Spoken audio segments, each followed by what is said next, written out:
শুভ সকাল সবাইকে। আজকে শুরু করছি আমার জন্মদিনের একটা ব্লগ দিয়ে। সকাল সকাল দেখো সব কাজকর্ম সেরে নিয়েছি, নিয়ে স্নান করা হয়নি।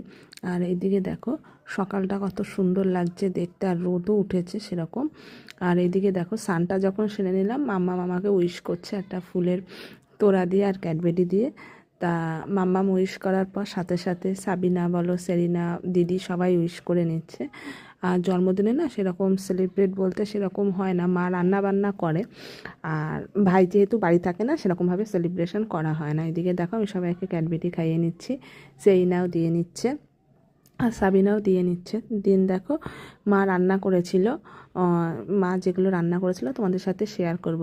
আর তার আগে ভিডিওর শুরুতে একটা কথা বলে রাখি, আমি আমার জন্মদিনে সেরকম কোনো কিছু হয় না দেখে আমি আর ততটা করিনি। আর দিদিরা সারপ্রাইজ দেবে বলে প্ল্যান করেছে সেটা আমি জানতাম না। এই দেখো মাম্মাম এই যে দেখো ফুলের তোড়াটা নিজের হাতে বানিয়েছে, কি সুন্দর লাগছে না দেখতে। আগে যখন ভাই বাড়ি থাকতো অনেক কিছু হতো, এখন আমিই বলি যে আর করতে হবে না। এই দেখো জন্মদিনের মেনুতে ছিল ভেটকি মাছ পাতুরি, বেগুনি, 2 রকমের ভাজা, ফুলকপি আলু ভাজা, আর লাউয়ের চোকলা দিয়ে একটা ভাজা, আর এদিকে ছিল কাতলা মাছের ঝোল ফুলকপি আলু দিয়ে। আর এদিকে দেখো মা খাইয়ে দিচ্ছে, আমিই বলেছি যে, আর চাটনি ছিল। আর এদিকে দেখো বাবু খেয়ে নিচ্ছে, আর আমি বলেছি যে আর পায়েস ফায়েস করতে হবে না, এটাই ঠিক আছে। আর আমি না এক গাদা তরকারি দিয়ে বলো, এক গাদা মাছ দিয়ে বলো খেতে পারি না, একটুখানি মাছের ঝোল বা একটা তরকারি হলে হয়ে যায়।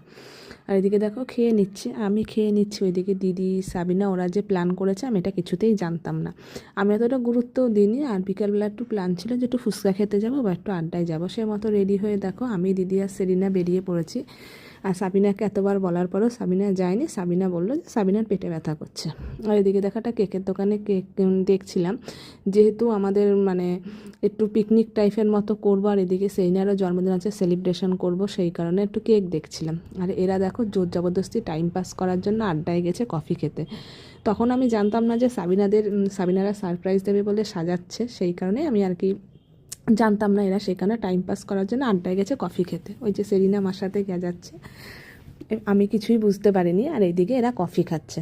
আর সত্যিকারে না বোঝার কারণ হচ্ছে সেইভাবে সেলিব্রেশন করা হয় না, আমি আগেই বললাম, আমি কেকটাও কাটি না সেইভাবে। আর এরা প্ল্যান করে রেখেছে। আর এই দেখো দেন আমরা টোটো করে বাড়ি চলে আসছি। বাড়িতে চলে এসেছি তখন বাজে মোটামুটি 7টা মতো। আমরা যখন বাড়িতে আসি তখনও ওরা আমাকে কিছু বলেনি।